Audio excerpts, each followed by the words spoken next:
Nakakatuwa naman si Chris Lawrence sa sobrang appreciation niya sa latest video nitong si Katrina Halili, kung saan nga ay gumawa siya ng music video ng Bleeding Love at suot pa kasi ni Miss B ang hat nitong si Chris Lawrence. At di nga maiwasan ni Chris Lawrence na sabihin na super hot itong si Katrina Halili sa latest music video nito. At ngayon nga ipauwi na nga si Mr. B galing sa kanyang US tour at Canada tour, kung saan ay nagkaroon nga siya ng series of concert. At sabi nga niya ay na-miss niya na ang kanyang mag-ina, kaya pauwi na siya ng Pilipinas. Pero paano nga ba pinaglabanan ni Mr. B ang mga tuksong nakapaligid sa kanya?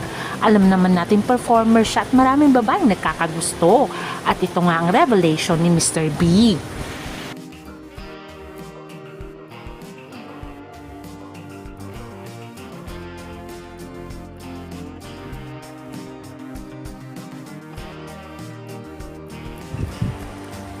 Sa totoong buhay ay napakasimple lamang talaga ni Katrina Halili. At marami rin siyang pinagdaanan sa buhay.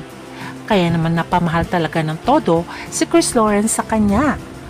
Bukod kasi sa maganda, sexy, at mabuting ina, si Katrina ay magaling pa itong magnegosyo at humawak ng pera. Siya rin ang tumulong sa kanyang ina at nakapagpundar nga ng mga investments, tulad na lang ng resort at iba pa. Kaya naman talagang masasabi mong very independent woman itong si Katrina kahit nung nagsasama pa sila ni Chris Lawrence. Kaya naman nung sila ay maghiwalay, ay marami rin sila talaga natutunan sa buhay, kung saan ngayon na nagtagpo muli sila at nagkaunawaan alang-alang kay Katie, ay talaga naman mas maganda na at magaan ang buhay dahil pareho na silang nag-mature. At hindi lamang yun, ay pareho na nga rin silang natuto sa pagkakamali nila noon. At wala naman talagang third party involved, kaya mas maganda ngayon ang kanilang relasyon dahil immaturity lang naman ang cause ng kanilang breakup. At makikita mo ang bonding moments nila dito ay kasama na rin nila si Lyric.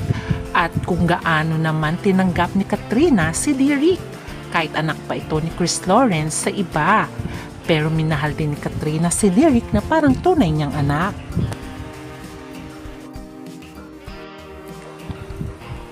Anyways, magkaibigan naman sa totoong buhay ang mami ni Lyric na si Mary Joyce at Katrina Halili, kung saan nga ay friends din sila sa social media platforms.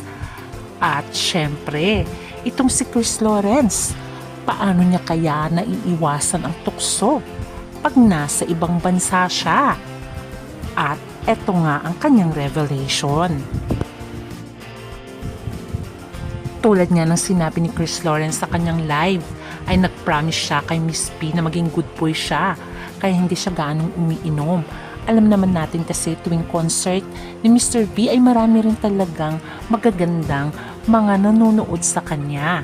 Kaya para makaiwas ay hindi talaga siya umiinom masyado dahil ayaw niya nga daw i-mess up ang magandang samahan na nila ni Miss B. At yun ang pangako niya na maging good boy siya kay Katrina Halili. At ngayon ay pauwi na si Mr. B. At kausap niya ang kanyang mag-ina habang nasa airport siya. At syempre, masaya na naman ang KKK family. At isama na rin natin si Lyric kung nandyan niya si Lyric. At syempre, atin abangan kung sasagutin na ba ni Miss B si Mr. B. Kaya naman abangan natin ang susunod na kabanata. Please don't forget to like, share, and subscribe. Bye!